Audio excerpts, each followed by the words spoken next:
Hello and welcome back to Rosalia's Corner. My name is Rosalia and I have a very cute little microphone today just to test out to see if this audio is any clearer for a sit down video like this. I know you're supposed to clip them like here, but it was kind of ruining the outfit. So we're just gonna sit here like I'm some sort of presenter and see if it works for this video. So I asked my followers on Instagram to give me some questions to answer because I've not done a Q&A on this channel ever. Now this channel is coming back to life. I thought what better way for you to figure out who I am and understand who I am with none other than a Q&A. So let's get into it. We're also gonna be sipping on a little iced coffee moment as well. So the first question I had was quite a popular one, which is, what's up? How's life? Not great, if I'm honest with you. Since we're being a bit close and personal on this channel, I've graduated university, and now that it's been a couple of months since I wore my little hat and walked across the stage,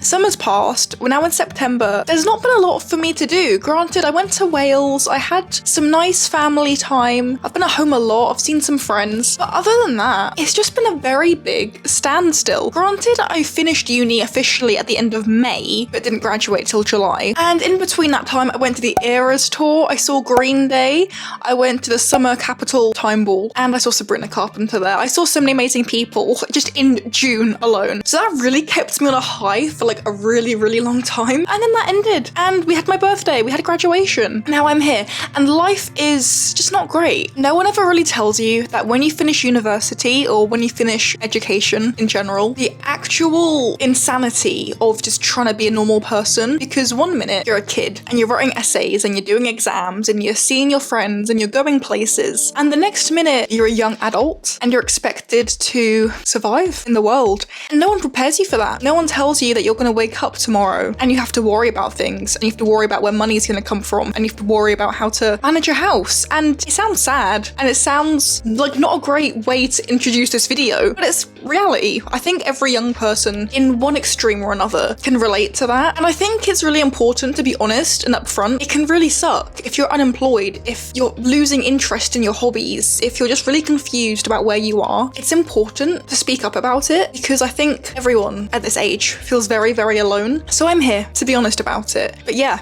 so that's my life. It's really slow at the moment. It's really scary, but I am working on projects. I do have my music and songs and songwriting and those kind of things to keep me afloat. Obviously, I just had my debut album, The Lovers, come out, and yes, I'm going to mention it in every single video because it's my debut album and I'm proud of it and it's my greatest accomplishment. Here's the thing. Since my album was released in April and it's now September, it means half a year has gone by. So as much as I can harp on the excitement of releasing an album, I'm always thinking about what the next project is, and I'm always songwriting and I'm always busy. So that's also where my life is very much living in the future, is very much living in 2025, 2026, 2027, because even though this album has come out now this year, because Lovers was 2021 me, so I'm 3, almost 4 years beyond when I wrote that album, which is terrifying to think about. So you can only imagine all the ideas and things that have stemmed since writing that project. So that's a very long-winded way of answering the very first question. So that's what my life is. It's up and down, it's anxiety attacks, it's writing songs, it's playing with my cat, it's hanging out with my boyfriend, seeing some friends, drinking a lot of coffee. That's me. So the second question is, what's your happy place? And to be honest, this question kind of stumped me. I wanted to say that this corner, Rosalia's Corner, is my happy place because it has all of my favorite things. It's got my signed Taylor Swift print, it's got my candles, it's got my incense, it's got books that I don't really read, but we'll get to it one day. It's got just everything that makes me happy in this corner, and there's a really cute fuzzy rug down here that you can't see, but it's there. I don't know if it's a place that gives me inspiration, which is kind of what the second part to this question was, is somewhere that gives you inspiration or comfort. Honestly, it's anywhere where there's just a small corner, anywhere where I can just kind of go and be alone and maybe just sit with a cup of coffee, an iced coffee, and just sit with my thoughts. Contradicting that, I also really love going to the beach alone. It's one of my favourite pastimes that I've done a couple times this summer. And I just go sit by the rocks and I sit on the pebbles and I look at the sea and I really enjoy it. A couple months ago I bought a new Kindle, and again, I really don't read, but I wanted to try. And I took my Kindle to the beach just to do some light reading, and it was just really nice. And I wrote a little bit of a song down at the beach. That would be the second place that really just gives me comfort. It's just so relaxing to hear the waves. Not really many people are around if you go later in the day. Like if I go around 3 or 4 p.m. when families are just leaving to go home, it opens up so much more space and I can just be there and be happy. So yeah, either in my home, in little corners, in cafes with a coffee, or by the beach. Hobbies is the next question. And I do have a few hobbies. I mean, obviously songwriting, whether you class it as a hobby or just an emotional outpour of my feelings, you can be the judge of that. But songwriting, I would definitely say is one of my hobbies. It helps me process. It's a healthy way for me to just vent. So definitely songwriting. I would also say watching YouTube is one of my biggest hobbies, and it always has been. It always feels strange to say watching YouTube is a hobby, but it truly is. Because I watch so many small business YouTubers. There's one, Prince by Millie, I've been binging so much recently, and she makes amazing little products that I keep buying. So I love watching her process. I've been watching all of Zoe Suggs' Vlogust, which was really, really good to see Zoe and Alfie and the kids. Like, I loved watching that almost every day in August. I really like watching Dan and Phil. I really love watching Kick the PJ. Honestly, anything that just gives me teenage fuzzy warm feelings, those are my go-to. And I guess also Switch games. I love playing on my Switch. I don't do it as often as I would like to, just because, I don't know, I struggle. I really struggle to. I downloaded a new game called Cat Cafe Manager, and oh my god, it has my heart. You literally create your own cafe, a cat cafe, and serve your customers and make the decor nice. And it's really relaxing. It's just so me, Cat's Cafe. Love. There's also Life is Strange Remastered I've just started. I ended up finishing the Life is Strange True Colors. I really enjoyed that game. So now I'm going back to where it all began with Life is Strange, the first game. And I think I'm now halfway through the second chapter of that game, so I'm excited to see where it goes. I don't really know much about it and I don't want to be spoiled. I'm really excited to complete that game. And I've also been playing a game called Good Pizza, Great Pizza, which I think you can also get on your iPad, but I've been doing it on my Switch. And it's literally a pizza simulator. You make the pizzas for your customers, you sell them, you make money, you make your restaurant look nice. It's really relaxing, I love it. How does it feel to be such an icon? Honestly, I giggled when I read that question because it could be satire and it could be completely like unserious. The fact someone would look at me and be like, you are iconic, you are giving, it warms my heart because I really don't feel iconic, but I'm trying to be. I'm trying to be the person that comes online and battles through my anxiety and battles through feeling awkward and the embarrassment and is just showing you can be iconic because people might think you're iconic.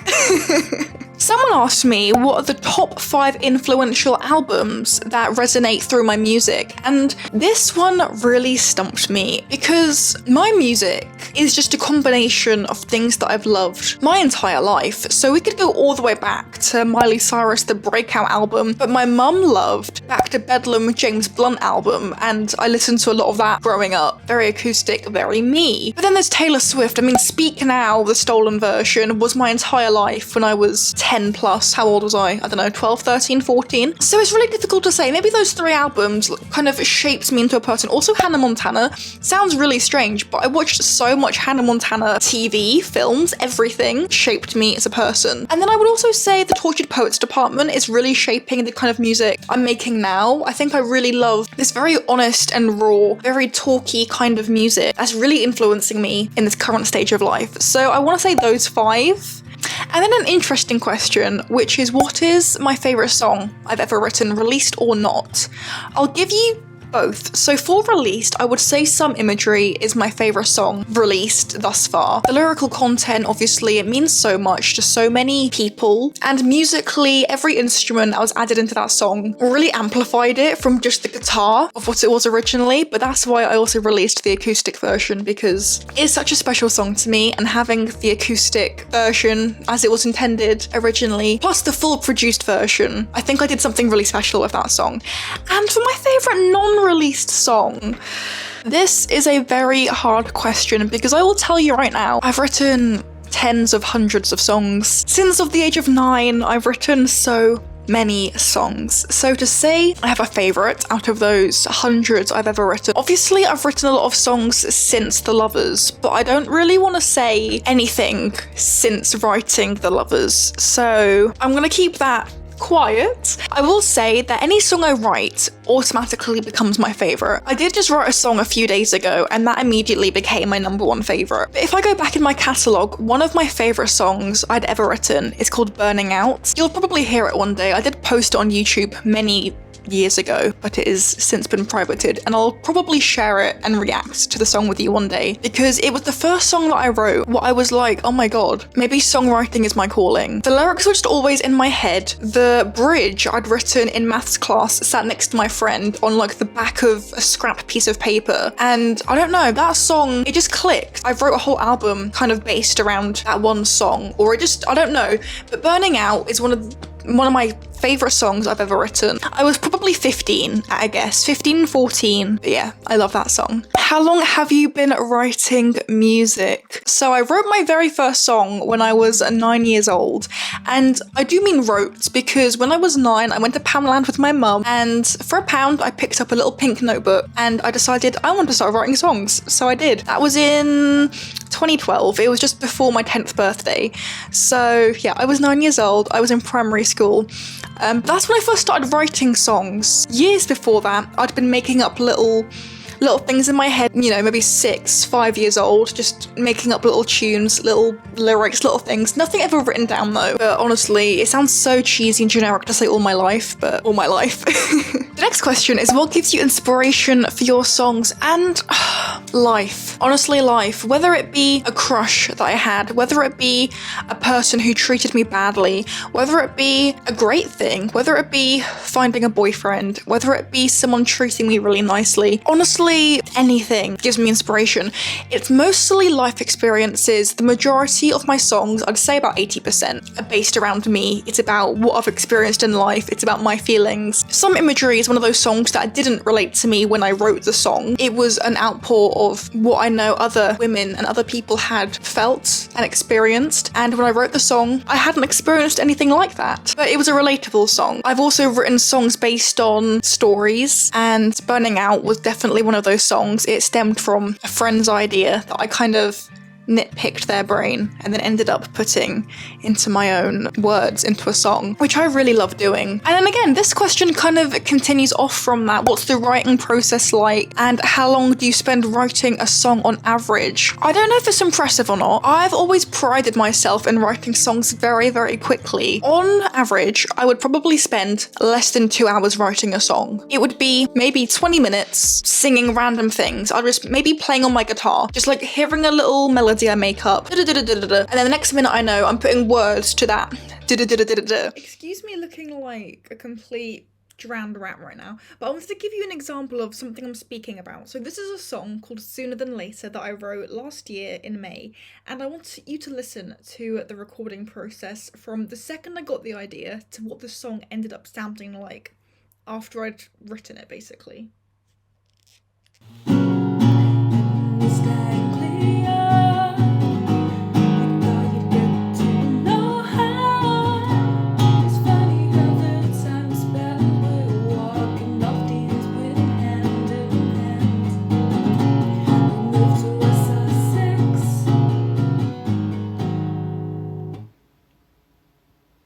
This is the thinking moment, just thinking ideas. And mumbling. Back on track. Now we have our own house. It's funny how the time spends walking hand in hand. More thinking. To every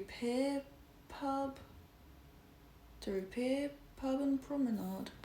So that's obviously me thinking of ideas, thinking, okay, what could rhyme here? Pier, pub, okay, whatever. And then this is what the song ended up sounding like, that same bit. When you stand clear, you thought you'd get to know her. It's funny how the time spends walking off hand in hand. We moved to Essex. They say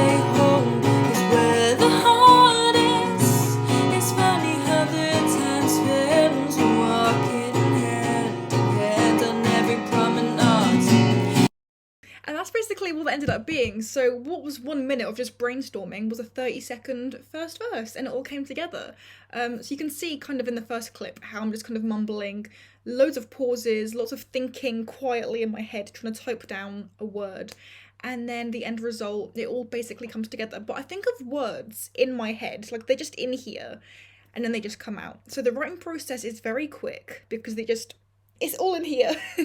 I hope that makes sense with that little example. And then I voice record it, get like a 5-minute long stint of me just kind of saying nothing. By the end of that 5-minute stint, I will probably have 2 or 3 sentences, which kind of make a hook, which kind of sounds good. And then I sit on it, I think about it for another 10 minutes, keep playing on my guitar, and then writing words in my notes app. The next thing you know, about an hour has passed, and I will probably have the whole song. But a verse and a chorus structure, plus chords on my guitar, you're looking at about an hour and a half, if that. It comes very easily. Sometimes most of a song or a chorus of a song will come very, very quickly.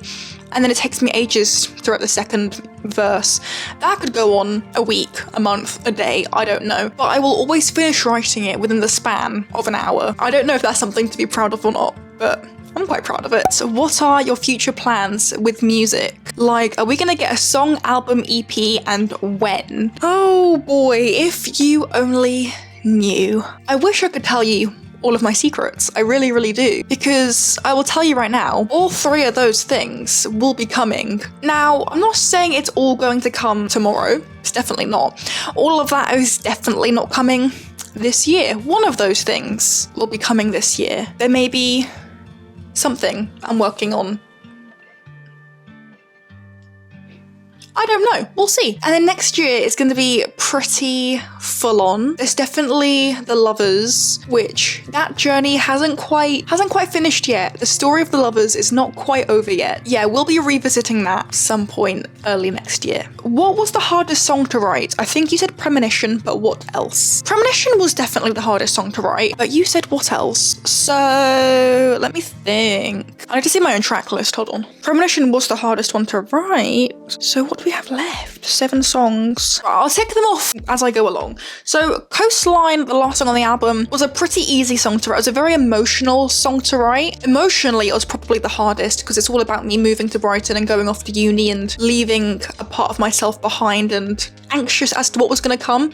So emotionally, it was probably the hardest, but it wasn't difficult to write down. I was venting in song form with that song. But I must confess, genuinely, I don't even remember writing that song, but I think it came pretty quickly. So that one I don't think was hard at all. Biodegradable I wrote on the way to a barbecue. I was just sat in the car, my boyfriend was driving us, and I was just sat there on my notes app like, so that was not hard at all. And then I put chords to that at the barbecue because they had a guitar there. So that one probably was the easiest to write ever. Premonition, the hardest. Lovers Reversed was a very easy song to write. Again, a very emotionally hard one. I didn't know if things was gonna work out with my boyfriend, and I did a tarot reading on myself with a deck of tarot cards. I have no idea if I did get the lovers card but reversed. I don't know if I just made that up. The feelings were all there and it was very raw, so that just came out again. Venting in song form. Petals, a very easy song to write. Just another anxious song, not knowing if things with my boyfriend was going to work out, kind of being a bit insane about it, being like, if you go there, I'm gonna follow you, so you can't get rid of me. 98 Days, also another very, very easy song to write. Wrote that, it was just after mine and my boyfriend's 1-year anniversary. I was living with him at the time. We drove a little boat around. Yeah, the lake was just glistening, or the river, or whatever you want to call it. So then basically that just wrote itself. I just couldn't stop imagining cute little river we were on. So that takes us to some imagery. I could speak about some imagery all day. There could be essays written about some imagery because you don't want to get it wrong. There's so many feelings that evoke when you start speaking about traumatic incidents, especially when it's about men to women, and you don't want to say something that isn't right because, again, in 2021 I hadn't experienced anything. I was in a happy, loving relationship. Nothing bad was happening to me, but I was reading so many, the hashtag not all men but all women, and I was just going through Twitter and just going and reading things, and just it filled me with such a raw feeling that I could only feel what they were feeling. I didn't know what to do with those feelings because anyone's experiences with really traumatic things are so personal to them. You don't want to just read a story and then write based on that, because that doesn't feel right. I wrote a giant essay in my notes app, feelings. So from that, I came up with my own story of a young girl at a party, and it's presumed that she is going to be taken advantage of by this older man in his 30s, and the girl is the one who gets blamed because she wore a short skirt. But it's called Some Imagery because it's not a real story, but it is a real story. Here's some imagery. Here's something that is made up, but it is so real. So there's a voice note in my old phone where I'm trying to come up with ideas for some imagery. I just kind of mumbling ideas, and it didn't start off how it starts off. So once it got going, it came to me. So that was a very long-winded way of saying Some Imagery was definitely the hardest song to write, but again, the most rewarding song, So the final question is, what's the future for you with YouTube? What content will you focus on, etc.?